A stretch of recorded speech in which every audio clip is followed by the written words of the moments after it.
Hello, welcome everyone. Hi. Oh, thank you. Come on in, grab a seat.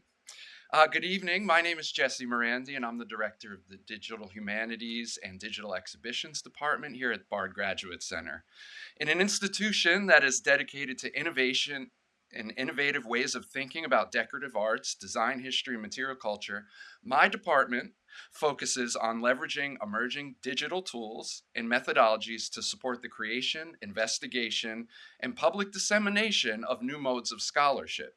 Whether in the classroom or in exhibition space, we embrace the potential the digital tools hold for expanding perspectives and pathways of investigation, for forging new collaborations and experiences, and for making visible the histories and people connected to the objects we research and interact with every day. It is also through this work that we hope to create opportunities for discovery, experimentation, inspiration, and maybe, just maybe, a little bit of magic. So it is with that sentiment in mind that I am so incredibly excited to welcome Beatrice Glow to the Bard Graduate Center. Beatrice is an American multidisciplinary artist of Taiwanese heritage whose practice spans sculpture, installations, textiles, olfactory experiences, virtual reality sculpting, and participatory performances. Bridging both public history with just futures, she questions historical forms of visual and material culture, often in collaboration with indigenous culture bearers, researchers, and museums, in order to reinterpret historic collections through contemporary and community based lenses. So I first encountered Beatrice's work through her exhibition When Our Rivers Meet at New York Historical last year, which she developed with the curator of material culture at the museum and BGC alumni, Rebecca Klassen. Hi, Rebecca. Responding to archival research done with the museum's holdings, Glow created objects that blended digital processes such as virtual reality sculpting and 3D printing. And if you don't have any idea what that means, you'll learn more about it, so stay tuned. With meticulous handcrafting. It was an exhibition that integrated the physical and digital in a manner that I had never encountered before, one that amplified the complexities of objects in both worlds and that challenged and even subverted her audience's interpretive practices. Tonight, we'll hear more about this exhibition and experience Glow's current work in progress, Guilt, a performance installation imagined as a speculative auction.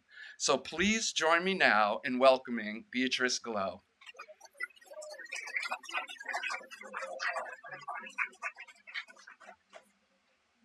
Let's bring this microphone down a little. Andrew did tell me you're tall. Good evening, everyone. Can you hear me in the back well? Okay. Well, thank you, Jesse, for the kind introduction. I also want to thank the BGC community kindly welcoming me to this wonderful space of learning. And also, thank you, Rebecca, for introducing my work to Jesse. So without further ado, we're going to launch into the presentational and, as Andrew said, then the liminal. My name is Beatrice Glow.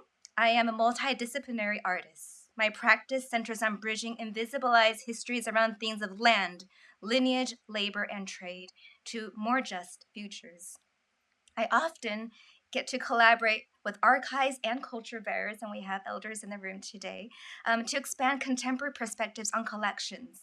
Today, I'll discuss several recent and ongoing projects that, through a process of historical inquiry paired with the creative process of virtual reality sculpting, open up, hopefully, new interpretations and reimaginings of futures ahead. So, to begin, I'm so stoked to be here at BGC because back in 2009, I see some folks recognizing this, on the occasion of the 400th anniversary of Henry Hudson's arrival in New York, Bard Graduate Center and New York Historical co-curated an exhibition, Dutch New York Between East and West, the World of Margaretha van Berg. Through a lengthy inventory list of Margaretha van Berg's belongings at the time of her death in the late 17th century, the curators reconstructed fragments of her life as a textile merchant in Flatbush, Brooklyn, selling goods from the regions throughout Asia that were under the control of the Dutch East India Company at the moment. While I didn't get to see the exhibition in person, the exhibition catalog has been a reference point for my own work. Yet, while it was amazing to see how much info we can learn about global circulations of the Dutch Empire through the Van Werk's objects, part of me also felt a larger void of information on many other lives that were cohabiting the region. A little bit about my personal background. My maternal ancestry spans 24 generations to Sentimen, an indigenous village in southern Taiwan, a cultural crossroad of the Paiwan nation. In Paiwan, the word for artist is pulima. Pulima, can everyone say that together? It means someone skilled with their hands who has a duty to share beauty with the world because talent is a gift from the above. Growing up in California at age 11, I asked my parents, well, my dad, about indigenous Taiwanese history, and my father mentioned that you need to go and locate the Dutch East India Company's records and maybe the Maritime Museum in Amsterdam. I didn't know where Amsterdam was at that moment, but it sparked a roadmap in uncovering hidden histories. Similar to many places around the world, southern Taiwan was impacted by the Dutch East India Company, the VOC's empire building project in the early 17th century. In 1635, the Dutch East India Company waged a violent campaign called Pax Hollandica, meaning Dutch peace, to suppress the indigenous resistance. I created this piece shown here in the form of a gunpowder horn, reflecting on the irony of warfare being used to impose peace. The Dutch East India Company, the VOC, founded in 1602, was the first multinational corporation with state power, including military authority. The Dutch West India Company, the WIC, formed in the year 1621, led to the establishment of New Amsterdam, now New York City. Many of the board members of these two companies overlapped, and at its peak, the Dutch controlled global trade networks. Last year was another historic milestone, the 400th anniversary of the founding of the colony of New Amsterdam at the lower tip of Manhattan. It was also 400 years of Dutch Formosa, where the Dutch occupied southern Taiwan. The Dutch consulate in New York recently launched an initiative called Future 400 that seeks to examine these histories with honesty and integrity. They featured Pax Hollandica on the cover of the event brochure, to my surprise. So, how did I get involved in supporting Native New York public history storytelling? As an Asian diasporic artist, my commitment to solidarity grew from researching East Asian migration to Peru, leading an art incubator with indigenous, Black, and Mestizo creators in Ecuador, and working with the Public History Project, the Hemispheric Institute, and the Asian Pacific American Institute at NYU. In 2015, I began working allyship with Native culture bearers in New York through the Wayfinding Project.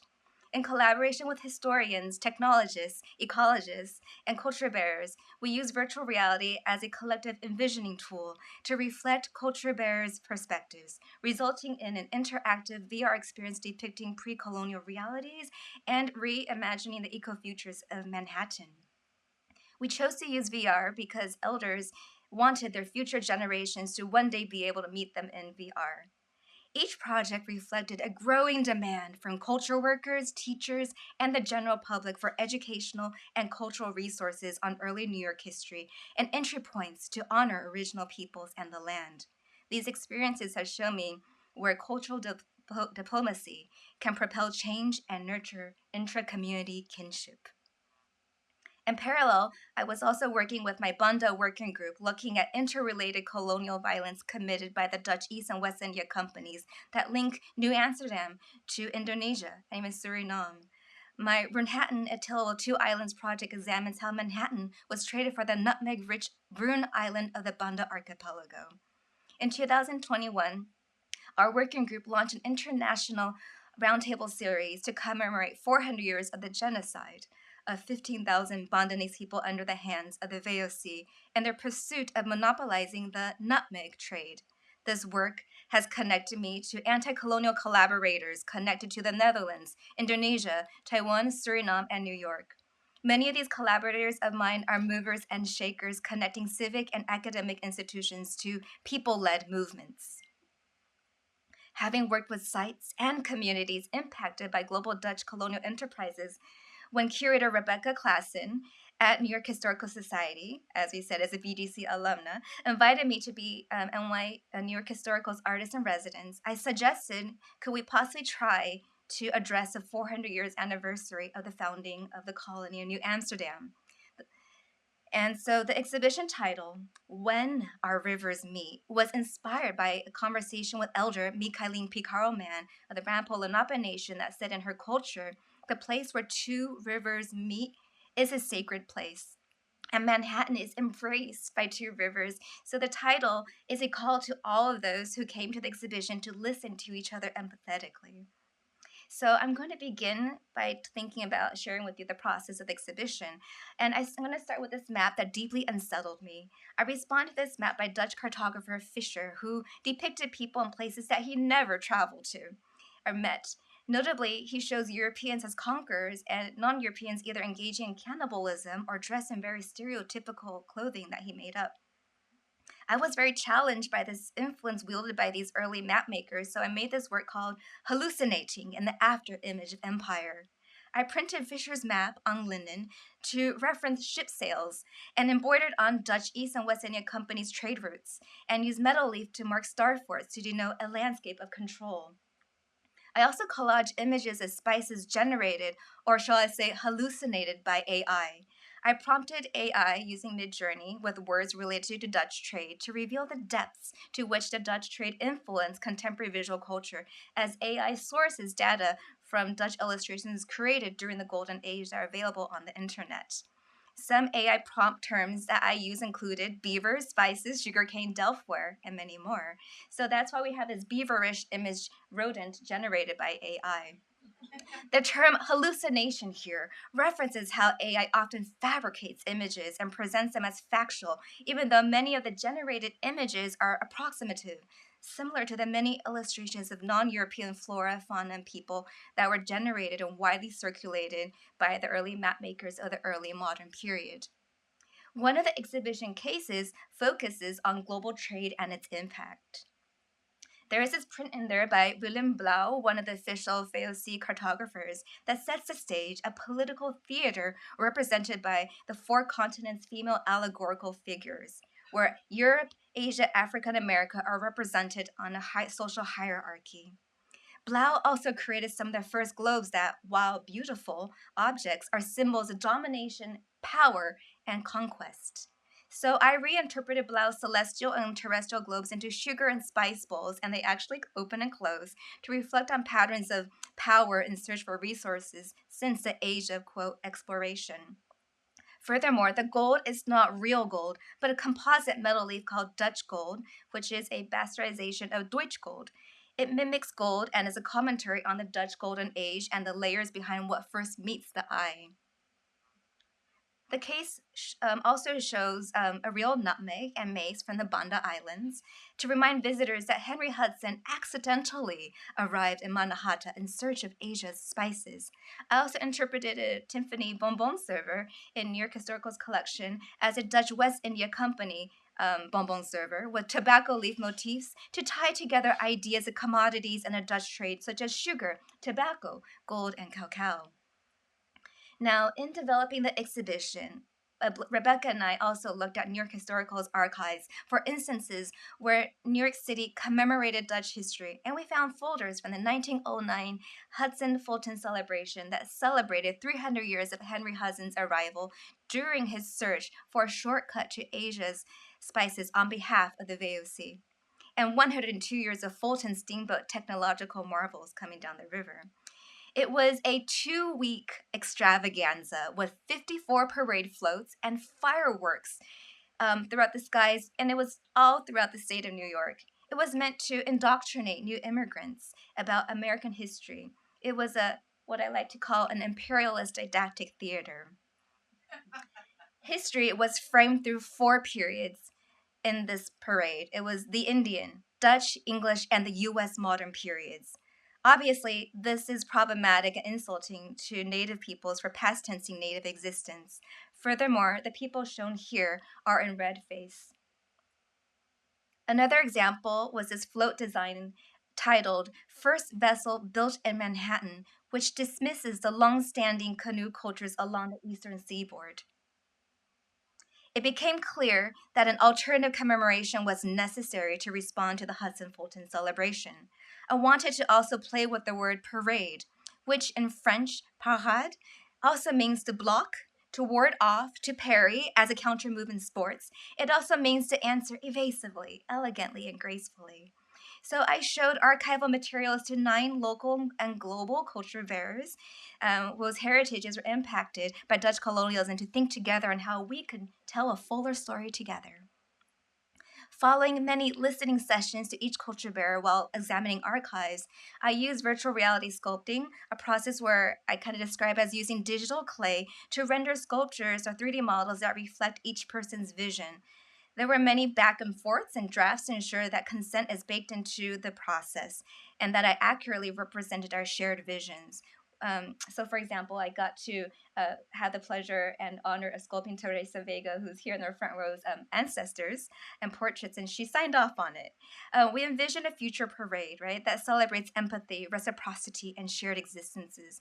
And then I then 3D printed the objects, followed by a very, very intensive process of polishing, sanding, painting, building, and metal leafing. Hence, I don't really have a lot of fingerprints left.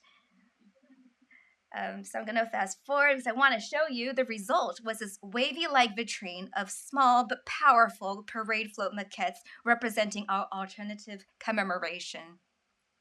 The first float was made with Brent Stonefish, whose family traces to Upper Manhattan, yet now reside in Ontario, Canada, following centuries of forced migrations and enduring massacres. We imagine an alternative timeline, asking if the Dutch and the Lenape had cooperated, what type of world would we live in now? Brent wanted me to make a new seal for Manhattan that uses the original name Manhattanan. Can we say that together? Manhattanan. Thank you. This is a term used by the sole surviving first language speaker of his community, Auntie Diane Snake. He wanted me to change the way the current seal focuses on 2 stiff men, a Dutch and a Lenape, flanking a windmill and beavers in reference to the fur trade. Lenape culture, Brent says, is matriarchal, so he asked me to replace the men with women. Those he wanted to show the women who have the power to give life and how they're teaching children to respect the tree of life. The seal is also sitting on top of a turtle in reference to the idea that North America is also called Turtle Island, and that given Manhattan was a point of first contact with the Dutch, it's a baby turtle. So we're on the baby turtle's back right now. Now, with Chief Vincent Mann and Mikhailin Picaro Mann of the Ramapo Lenape Nation, they wanted to tell the world that despite enduring many hardships, including massacres, displacements, and even being guinea pigs of the eugenics movement, their community remains in the region and never abandoned their home. The transparent trees shown here represent the Muhukemenshi tulip trees, the trees to make canoes, that were cut down but whose spirits remain strong. During their residency, we also explored New York Historical's collection of allegorical depictions of the 4 continents.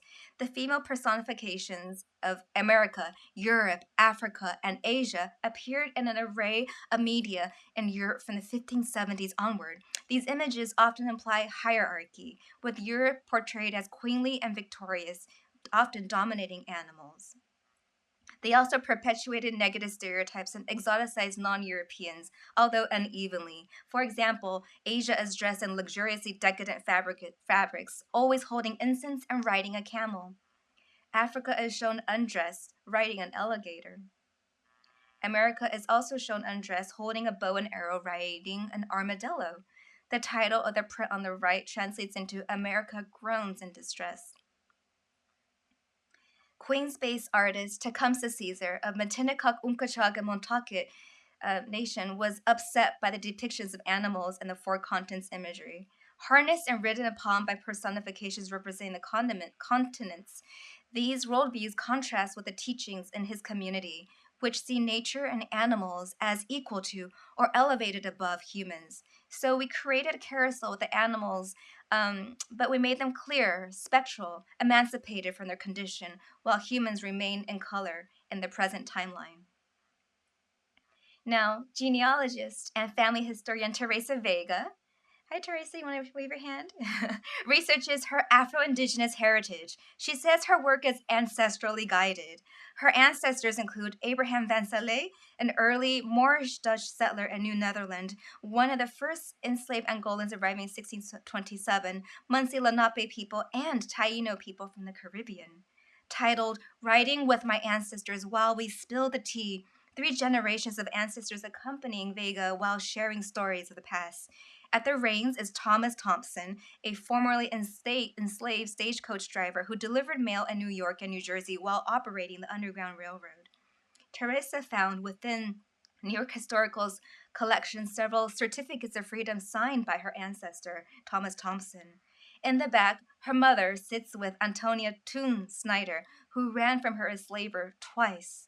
Teresa, thank you so much for allowing me to work with you on this project, just once again. With the artist and professor Deborah Jack, who is from St. Martin, we wanted to surface the circulations of people, culture, and goods between New Amsterdam and the Caribbean. Peter Stuyvesant, the famous peg-legged director of New Netherland, actually lost his leg in Deb Jack's family beach, which speaks to the networked eastern seaboard that we rarely think about. Dutch West India Company was mainly interested in the Caribbean for salt. Deborah says that salt is the least acknowledged colonial commodity. So for this piece, titled Gilded Embers and Salted Entanglements, we use salt as a metaphor for the bodies of enslaved people who perished in the Atlantic. Inspired by 17th century Dutch still life paintings, the tableau's cannon shaped salt cellars hold crystals from the Caribbean and upstate New York to represent the red and black Atlantic. Within many African diasporic cultures, salt also has healing and cleansing powers, so this piece is an altar to clarify history. Netherlands based cultural historian and writer Nancy Yahweh and heritage professional and curator Wim Manuhutu traced their heritages to Papua and Maluku, the region where nutmegs came from originally. They were thinking about the symbol water vessels in Dutch, Bandanese, and Lenape culture.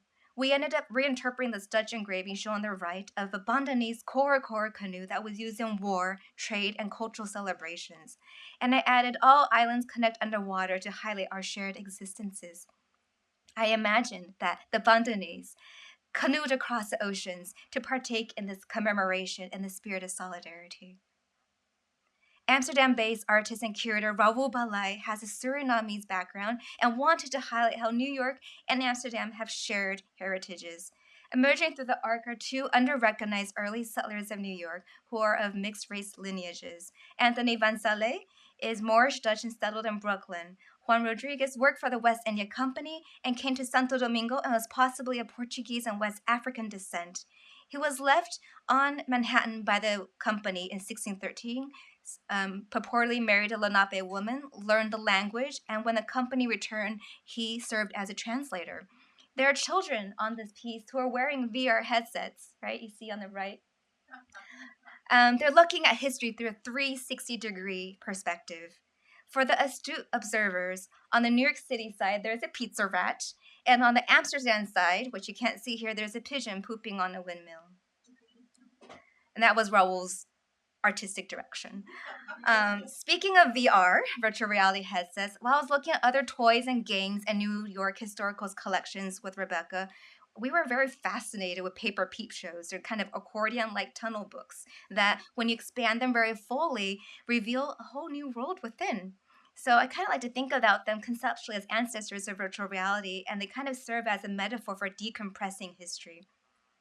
This inspired a paper peep show depicting the alternative parade my collaborators and I co envisioned together. Reflecting on a journey of research into collections, I worked with my partner, Alexandre Jardot, to create the museum's library in a virtual environment wherein the parade comes to life. So, New York City's foundations are rooted in multiple heritages, some of which have been overlooked. As the city entered its 400th year last year, this project celebrated New York's many lineages while strengthening intra-community alliances locally and globally. Both Rebecca and myself, I'd like to say, are Asia Pacific Americans, striving to work in solidarity with communities outside of our perceived communities of origin. This work, well, is really gratifying also often renders us invisible within Asian American communities and beyond. But I still, to a certain extent, believe that the struggle is worth it because we need more coalition building. The subtext of this alliance intends to disrupt the scarcity mindset and centuries old historical patterns wherein Asians have been instrumentalized as a racial buffer group in opposition to natives and blacks throughout the Americas. By centering allyship and amplifying narratives about survivance and solidarity through oral and archival family histories, the Parade for All opened up accessible stories that hopefully moves us toward more historically informed futures.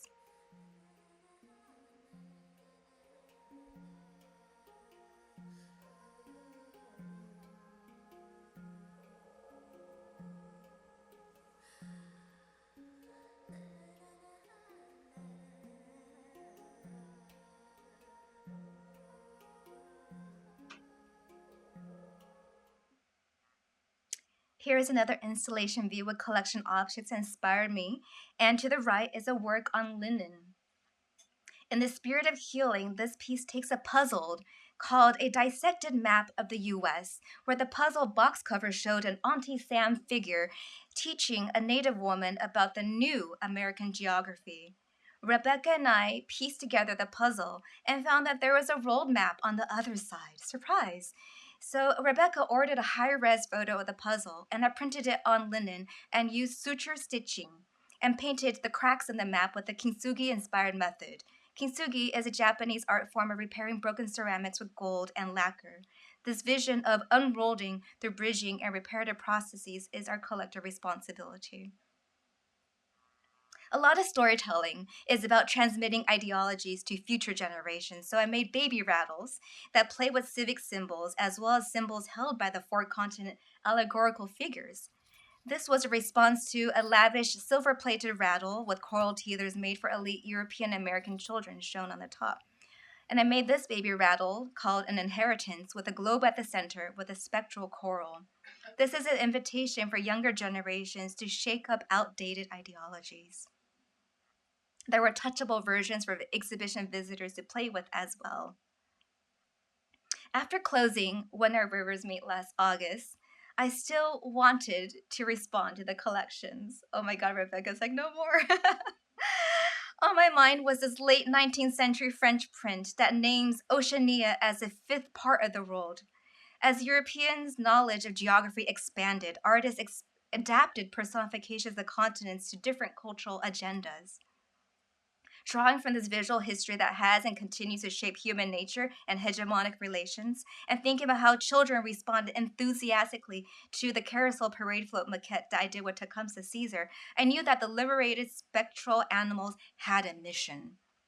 This mission became very clear when ICA San Diego commissioned me to create a mobile teaching object that complements California's school curriculum. Since this program began 10 years ago, teaching artists have brought art education to over 50,000 underserved kids. With my partner Alex, we created a large board game called Finding Magic Turtle, Unpacking the Four Continents. Everything packs neatly into a custom made wooden trunk. The contents include the animals of the four continents as game pieces, as well as reproductions of historic prints, trivia game cards, a reference packet, and even a spinning wheel. The story goes like this. One night, all the four continent animals woke up, drenched in sweat, unable to sleep. Turns out the AC was broken. There were loud clings and clangs coming from the machine. They were all so tired, but they just couldn't find sleep. In a massive group text around the world, they learned from the elephant's aunts, cousins, neighbors that their friend, Magic Turtle, who lives far away this place, they think it's called Oceania, knows a thing or two about how to fix the AC. So they all embark on a journey to find Magic Turtle. By engaging in a conversational trivia game, the animals sail on outrigger canoes, wayfinding from island to island, searching for magic turtle. Along the way, they learn about dispelling cultural myths about the Sea of Islands, learn about contemporary cultural perspectives, develop more care and understanding about ecological realities of life in Oceania, and how islanders are actively protecting the environment in face of rising sea levels. The game is non competitive and rewards kids to be collaborative and build on each other's knowledge. They eventually arrive and find Magic Turtle near the Marshall Islands, but only get to hear Magic Turtle's encouraging message after everyone has arrived. We just made this game and are very curious how it's going to play out in the classroom context, but we're very excited to keep on building upon this and support more positive learning and relating experiences. We recently got to speak with an educational counselor professional who's told us that this was great because if kids, in her opinion, could learn more correct values and receive guidance about collaboration early on, we as a society would suffer from less mental health challenges, which was very encouraging to us to continue along this road. The journey to bring the four continent animals to get to know a bit more about Oceania is also a result of another older body of work that my friend and olfactory scholar Professor Sean Xu has referred to as the Botanical Intimacies of Empire, an homage to Lisa Lowe's Intimacies of the Four Continents in 2017. For the past decade, I've been looking at stories of environmental extraction, the colonial experience, through the social history of plants, with a focus on nutmeg, mace, and tobacco. I was asking how is it that the taste for aromatic spices spiraled into global trade networks, motivated the colonization of countless lands and the discovery of the Americas? Are Magellan, Columbus, Hudson, and Raffles spice hunters or great explorers? What does colonialism smell like? This led to an installation at Remerica Parfumeur, a fake perfume boutique in a Chilean shopping mall that engaged the viewers through sight and smell to look at the social history of plants. America is a play on aroma and America, and parfuma means perfumer, or breaks down into parfum, through the smoke. Through the smoke lies the origins of America, as native people of Hispaniola gave Columbus tobacco gifts. I intervene in decorative art forms by layering on archival images to reveal the impacts of unresolved historical trauma, whose open wounds are repackaged as hauntingly manicured luxury.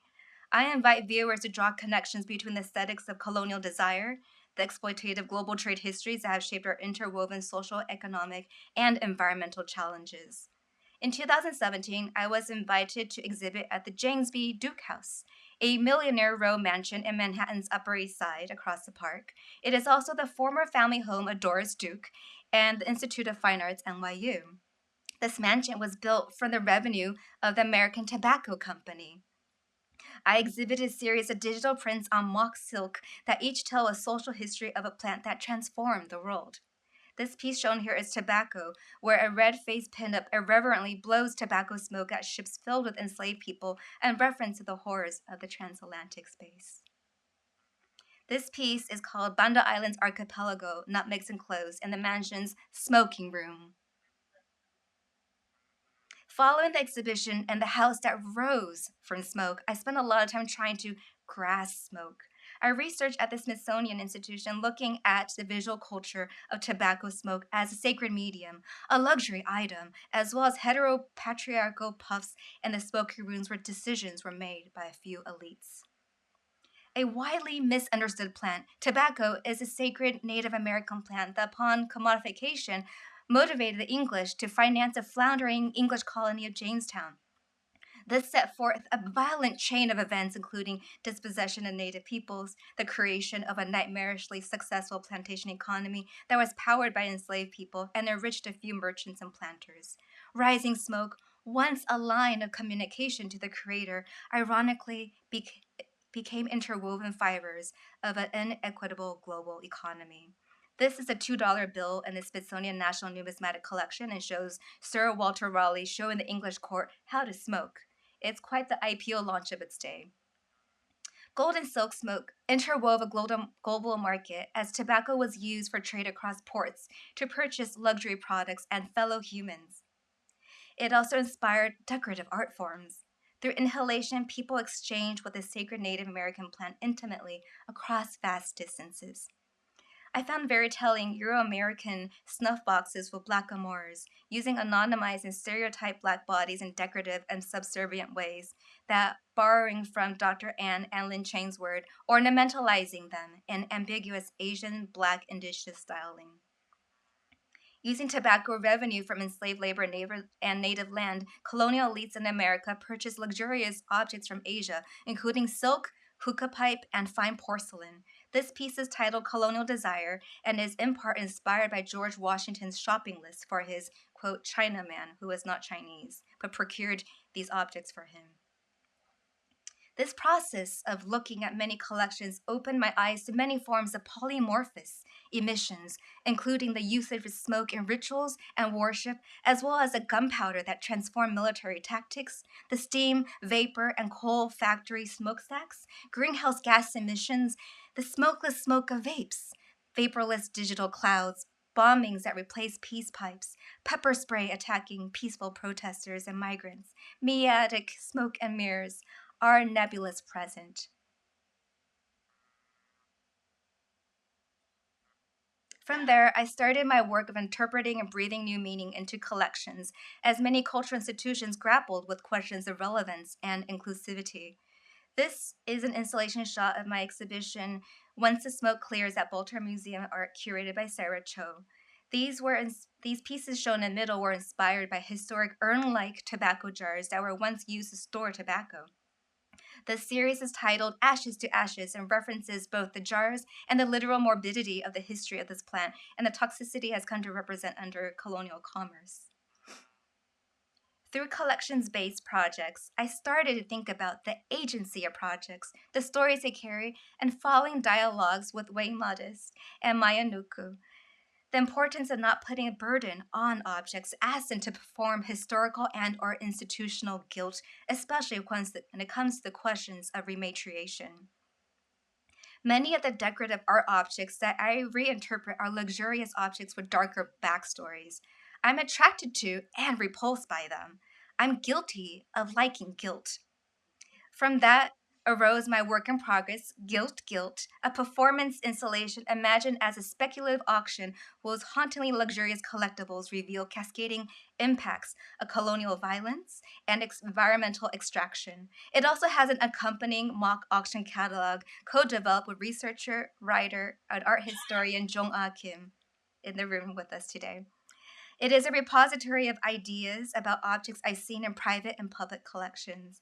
By printing digital files of tobacco paraphernalia into physical existence, in a way, solidifies conceptual ethers into this physical reality.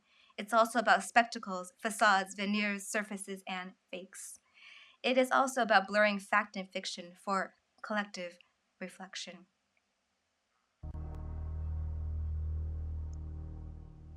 Set in the year 2068, the EOS 10 to the 15th power is a quadrillionaire family that is doing an estate sale in order to relocate into a remote bunker as the Earth has become increasingly uninhabitable through environmental degradation, widespread social unrest, and ceaseless waves of global pandemics. Since their vast wealth derives from 17th century spice wars, the tobacco trade, as well as the deep financial ties to the military industrial complex, the family's possessions reflect their virulent capitalist heritage and consumption-driven lifestyle over generations. Around the year 2065, the family contracts an auction house, Nico and Tang, to help them downsize.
Good evening. I'm the auctioneer, the specialist, and the artist. Can you hear me in the back? Welcome, please come in. We appreciate that many of you flew from afar to join us today. So, as a courtesy, we are offering complimentary refreshments at the conclusion of this evening's program, as well as valet jet parking and Nico and Tan's private hangar. You may not recognize me, as I only joined Nikontan 3 years ago in 2065 to support the research of the collection of the EOS 10 to the 15 power, of which I am thrilled to share some highlights with you during this evening's preview. Be sure to refer to Nikontan's latest auction catalog for this fall 2068 September evening sale. We hope following this preview, you will choose to include us in your September itinerary. Now, at any moment throughout this preview, you can request additional details on any of the items from the AI assistant who registered you for this event via nicoandton.com. And I want to remind you that the currency that we are using today is not the US dollar, but it's the CMW Commonwealth on the cryptocurrency exchange. So make sure you also are clued into that detail. Now, who are the EOS 10 to the 15 power? It signifies 15 zeros. Isn't that beautiful? They are the first quadrillionaires of the 21st century. Their wealth exceeds the plutocrats of the last Gilded Age. Quite fabulous, aren't they? I see some nods, I agree. They have been very protective of their privacy. And in the past decades, they have managed to scrub much of their information and traces from the internet. Our team of researchers did some historical forensics in archives around the world, including the Smithsonian, the Dutch National Archives, the Metropolitan Museum, and the New York Historical to piece together some of the information about this family. They are nicknamed the Empire of Smoke because they made their wealth in the 17th century spice trade, followed by really hitting it big with the tobacco trade during the founding of the American Empire, and following that, investing in military innovations. We'll begin with a series of objects originally kept in the family's apothecary. This star lot features a rare gourd-shaped snuff bottle and gilded brass spoons attached to the caps, thought to be made for a member of the Chinese imperial court. The experience of the craftsmen in the palace workshops is flaunted through the application of exquisite hand gild on the enamel, which is laid over carved glass. Directly traceable to the Jesuit missionary who led the glass workshops in the palace and historical records, the bottles are subversive in their depiction of the tobacco flower, since possession of tobacco, and thus a private luxury, that was unlikely to have been displayed to anyone outside the prince's most intimate household members. The bottle would have held different types of snuff, possibly even the most high quality Brazilian brand that was gifted to the emperor in 1714. The second lot is a commemorative piece presented to the EOS. The design replicates the handmade Dutch clay pipes that were fashionable in the Hudson Valley during colonial times. The image on one side comes from a banknote issued by the presenter of the pipe, Timber Cutters Bank, Georgia, while the other image shows a Treasury Department engraving of George Washington. It is thought that the pipe was a gift from the bank to the family, as they were major depositors and investors in the regional tobacco industry. A puff of ashless smoke emanating, thank you, I love your humor in the room, emanating from the now ubiquitous cartridges is an iconic image of the early 21st century that remains very fashionable. The ever-enterprising EOS commissioned a prototype vape as early as the 20th century, which became the basis for subsequent popular models. Their elegant design was widely copied throughout the rest of the world. The limited edition vape has stylish historic details commemorating the family's connection with the trade of tobacco. The blue pattern on the porcelain shell is a detail taken from tax stamps from the 1870s featuring the family's workers on tobacco plantations. The richness of the family history can be tasted through the smoke encapsulated in these devices. Any tobacco connoisseurs in the room? I believe we have some. I see one right here in front. Well, I think you will love these tobacco jars. This is a special commission by the EOS of Delft blue and white bronze mounted lidded jars from 1899. Created for display in the smoking room, the image depicts manifestations of the deep link between tobacco and the growth of the American regime. According to the National Numismatic Collection researchers, these images that were printed are from old New York banknotes. And the smoker's image on the bottom of the jar was commissioned by the U.S. Treasury. It's called the smokers.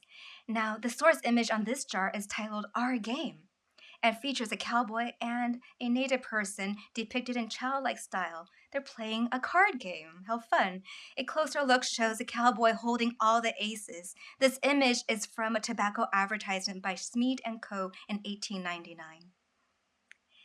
The white Amor candelabra, amazing, is a commission by a family member on a trip to Europe as part of a delegation led by the largest landowners of the colonies to negotiate the terms of the trade. The brilliance of the work lies in the details.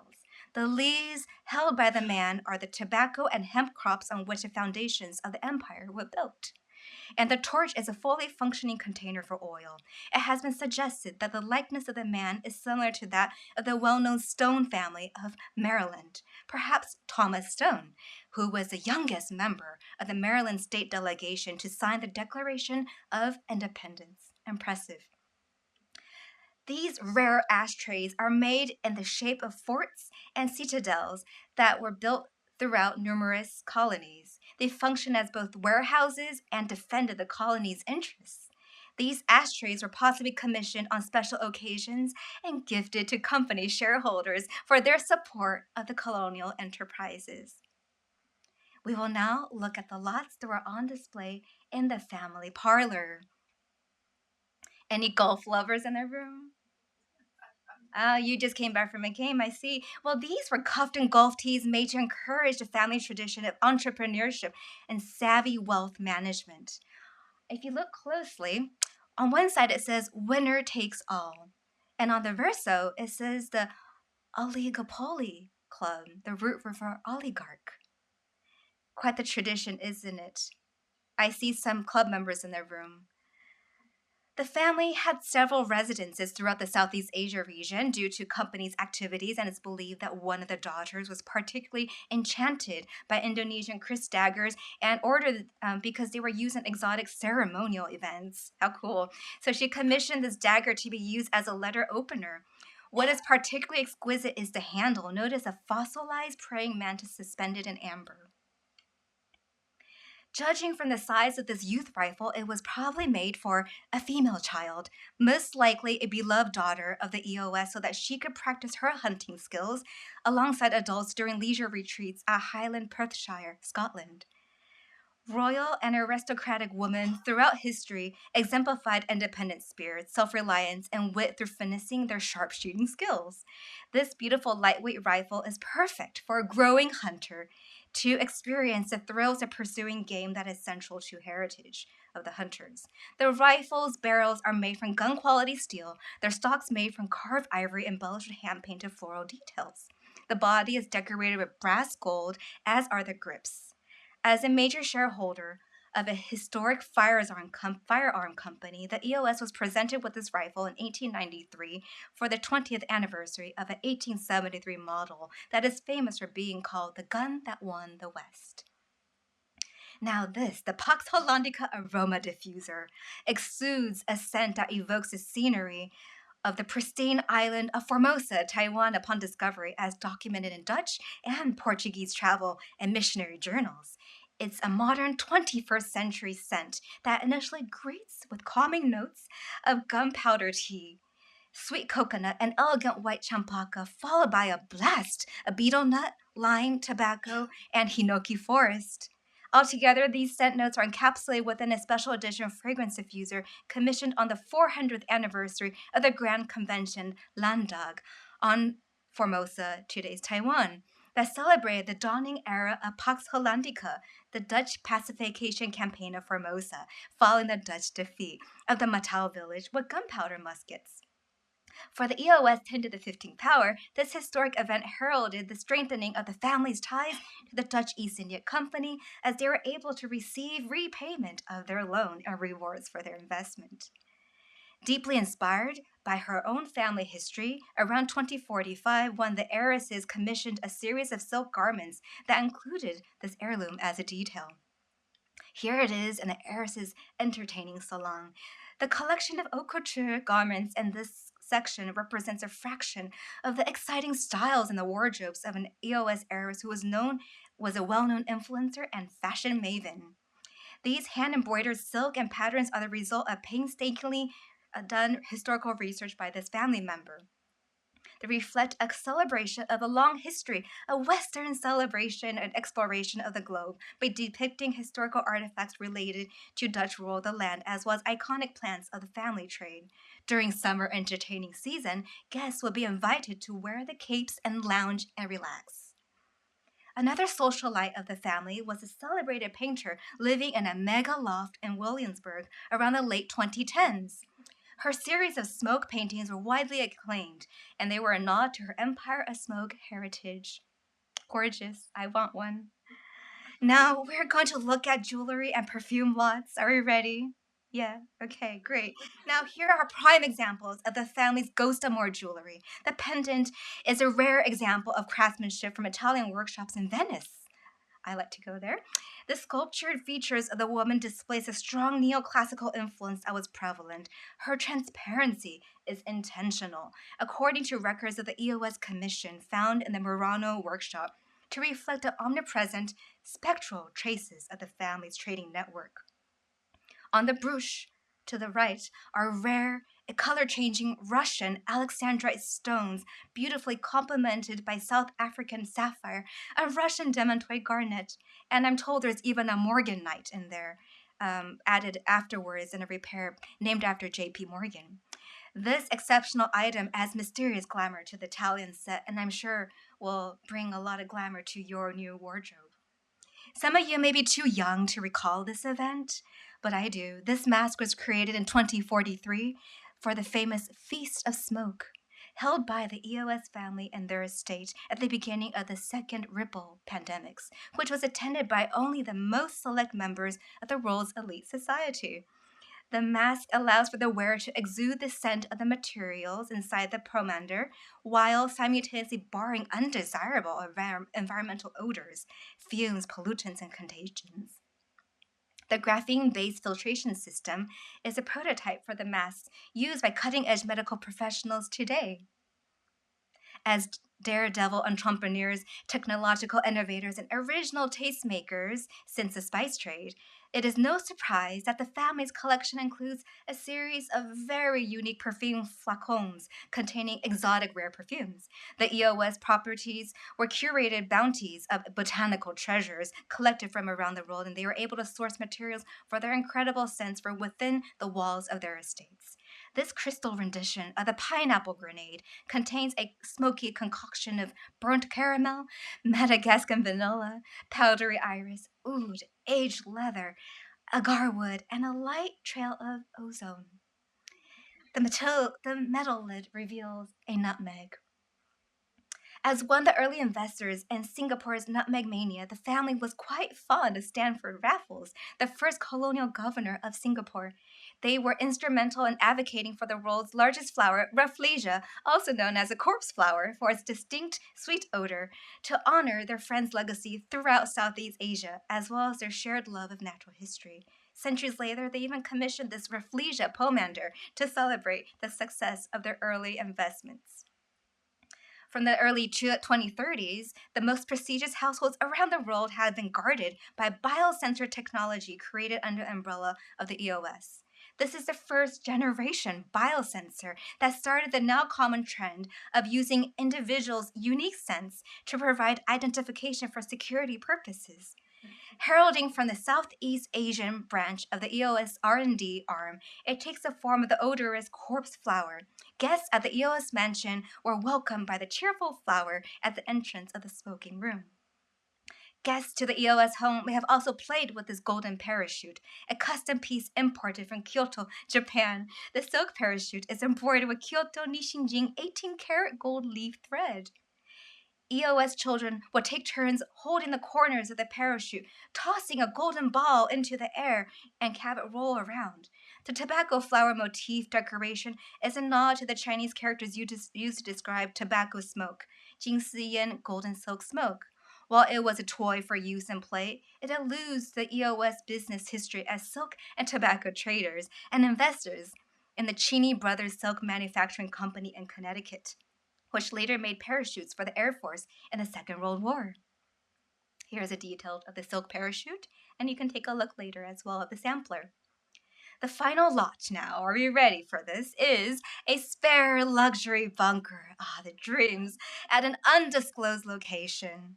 Built in 2038, it boasts 14 levels of spacious living and entertaining quarters. The property boasts of state-of-the-art robot-operated medical spas, indoor farms, innovative smart appliances, heated indoor pools, and jet ski simulators will ensure an entertaining and comfortable stay. Food and water reservoirs with reverse osmosis mechanisms can sustain a family and staff of 25 or so for about 5 years. If interested, please inquire Nikon Time's AI assistant for more information or if you'd like to book a viewing. This concludes this evening's preview. You can see many more lots in the catalog, and some of the lots are also on display to my left today.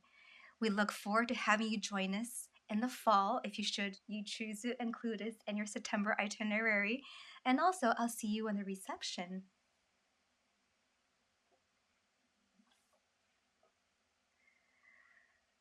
Okay. Thank you, BGC, for inviting me to workshop this project. I want to thank Janelle for performing last minute, dressing me. I want to thank Andrew for making me be a little more brave and theatrical and try out this little catwalk. Now I want to do many of the installation shots I showed were taken during a residency in St. Joseph's Art Foundation in San Francisco. While the first 50 or so objects I made were more historically grounded, coming up next, I think things will get a little bit more futuristic and take a different tone. I'd like to bring this immersive performance installation to life. So if anyone has leads about spaces and venues, please get in touch. Now, we are in a time where public history is endangered. How can speculative fiction help resist historical amnesia? I don't want to make dystopic and absurdist objects for the next 4 years. By working in community, believing the possibilities of our future generations, my collaborators and I are thinking about guilt as a way to gamble and imagine a future vision that we want to all thrive in. I end with this image, also one that I got to study with Rebecca at New York Historical. It's a jester whose scepter says, "Vanity of vanities, all is vanity." In the tradition of Vanitas, it is laughing at humanity's short-sightedness, asking us to examine our very own limitations. I think of the artists who made this image many centuries ago and wonder if I can summon the same courage and wit. Thank you. I look forward to feedback, questions, maybe some provocations, and workshopping all these questions together. Thanks.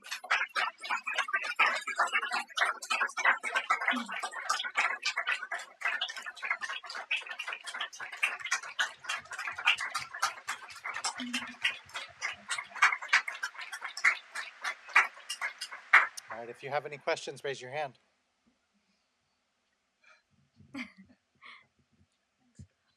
I guess I'm just curious, what draws you to the VR sculpting as opposed to other, like, ways of 3D modeling? Of course. Well, I have to say that first, I was always growing up doing drawings, and I was very scared of sculpting. I was always impressed by people who are very good at like working wood shop or ceramics. But then my partner, who is a VR technologist and creative person, got me into it. And I realized I can make almost any idea I have come to life with it. Then I realized that it's also a really adaptive tool where I can quickly take an idea, create a prototype, and share it with collaborators and get feedback and alter it.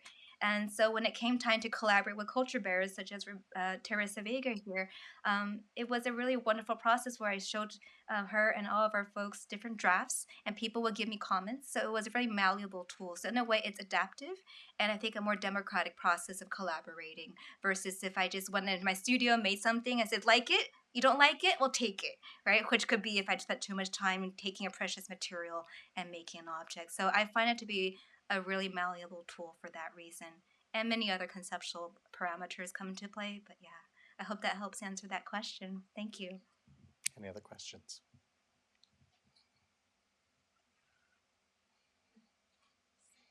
Thank you.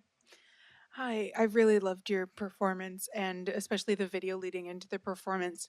I was curious as how sound and video affect your work and how sort of the soundscape of these imagined worlds, how you sort of come up with those or grapple with those. I love your question, and I don't have the best answer because I am actually a tone deaf person. But I want to acknowledge I didn't get to do that, but I have really amazing artist friends in my life. So the first video that you saw that had the parade, that was with an artist called Pauchi Sasaki, when I've been friends with for over 20 some years.